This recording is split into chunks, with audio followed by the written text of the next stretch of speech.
2011년 동일본 대지진으로 수소 폭발 사고가 있었던 후쿠시마 원전. 그 후로 하루 평균 140톤의 방사능 오염수가 발생했는데요. 도쿄전력은 오염수를 원전 구역 내 저장 탱크에 보관해 왔습니다.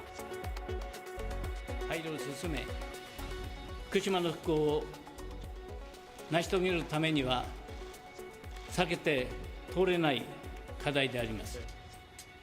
앞으로 2년 후인 2023년부터 오염수를 방류하겠다고 밝혔는데요.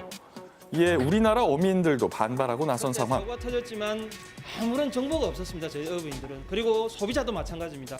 방사능 오염수를 희석해서 버린다고 해도 바다에 버려지는 방사성 물질의 총량에는 변함이 없다. 자세한 내용 스튜디오에서 이야기 나눠보겠습니다. 네, 어제입니다. 일본이 후쿠시마 원전 사고로 발생한 방사능 오염수를 바다에 배출하기로 결정을 하면서 국내적으로 큰 논란이 되고 있습니다. 네. 이와 관련해서 원자력 안전과 미래의 이정윤 대표와 이야기 나눠보도록 하겠습니다. 대표님 어서 오십시오. 어서 오세요. 안녕하세요. 일본에서는 이 오염수를 무해한 수준으로 희석해서 방류하겠다 이렇게 발표를 했는데 이게 사실 무해할 수 있는 건지에 대한 근본적인 의문이 들고요. 어제 환경단체에서 핵테러라는 표현도 쓰던데 너무나 큰 뉴스였습니다. 이거 어떻게 봐야 될까요? 기준치 이하로 네. 희석해서 방류하겠다 하지만 그 기준치라는 것이 참 모호합니다. 왜냐하면 방사능은 안 맞을수록 좋거든요. 그렇죠. 조금이라도 맞으면 위험한 것이 방사능입니다. 마찬가지로 이번에 이제 방사능 물질이 나오면 그것도 일시적으로 방류하는 것이 아니고 20년, 30년, 40년 꾸준히 방류하겠다는 거 아닙니까? 이게 저설량 피폭을 일으키는데 저설량 피폭이 기준치 이하를 얘기합니다. 그런 상황에서 방사능이 인체에 어떤 영향을 줄 것인가, 유기물에 어떤 영향을 줄 것인가 꾸준히 논란이 되어 왔는데요. 최근에는 삼중수소 같은 경우는 이 인체 유기물에 유기 결합을 통해서 삼중수소지 않습니까? DNA 수소하고 치환이 돼버리는 거예요.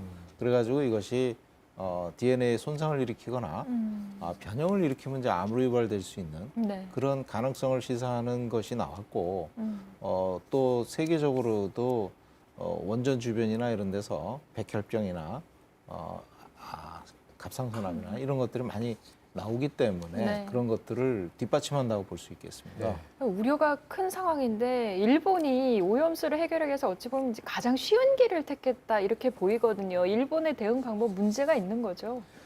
일본에서 동경전력이 지난 몇 년 동안 4가지, 5가지 여러 가지 철의 방법을 두고 평가를 해가지고 해양 방류하는 것이 가장 싼 방법이다라고 결론을 내린 적이 있습니다. 네. 그때 이 해양 방류하는 것이 결국은 돈 때문이 아니냐 이런 생각이 들고요. 네. 후쿠시마 원전 폭발 사고로 인해서 전 세계적인 지구적인 해양 오염을 시켰음에도 불구하고 이번에 의도적으로 단지 경제성 문제로 이렇게 해양 방류하는 것은 도덕적으로도 상당히 무책임한 일이다 이렇게 보겠습니다.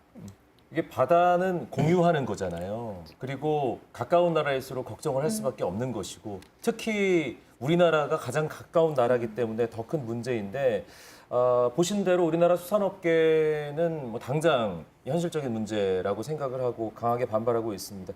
이게 우리나라 바다에는 어떤 영향을 주는지가 가장 궁금한 부분이거든요. 지금 이제 우리나라 바다에 어떤 영향을 줄 것이냐는 관점에서 보면 네. 해양 오염을 시켰을 때 이것이 크루시오 열도를 타서 북쪽으로 가서 이게 태평양 북반구를 돌아서 한국으로 다시 돌아오는 그때 이제 돌아오는 것으로 보이고 처음에 나갈 때도 이제 이미 일부는 저 한국으로 들어오겠지만 그래서 전체적으로 보면 4년 정도 걸려서 이렇게 돌아온다는 얘기도 있고 네. 1년 정도 걸려서 돌아온다는 얘기도 있는데 그렇게 해서 우리나라 해역에 영향을 준다. 이거는 실질적으로 희석될 만큼 굉장히 희석이 많이 된 상태입니다, 사실. 근데 그거보다도 꾸준히 장기적으로 배출을 했을 때 일본 해역, 이 상당수 오염이 된 상태로 꾸준히 진전이 되기 때문에 예를 들자면 황사를 예를 들면 황사가 바람에 엄청난 먼지로 우리나라를 덮칠 때 그때는 일시적으로 휙 지나가면 이제 끝나지만 그 황사가 농도가 좀 낮은 상태로 매년 지속적. 수십 년 동안 넘어온다고 생각하는 거하고 네. 같다. 이렇게 보시면 되겠습니다. 예. 이게 국제적으로 영향을 끼치는 사안이잖아요. 근데 일본이 좀 단독으로 결정하고 처리했단 말이죠. 주변국들의 우려가 큰 상황이에요. 그렇죠. 당연하죠. 이번 사건을 두고 보면서 저도 일본을 두고 가깝고도 먼 나라라고 하는 그걸 완전 실감을 했어요. 아니, 당장 이웃 국가들이 피해를 보는데 네. 미국하고 협의를 해가지고 미국이 세계에서 제일 강력한 나라니까 거기랑 협의해서 거기서 오케이 하니까 너희들은 조용해라 이런 개념이거든요. 네. 20세기에 카스라 테프트 밀약을 보는 것 같은 느낌이 좀 드는데 네. 그런데 지금 와서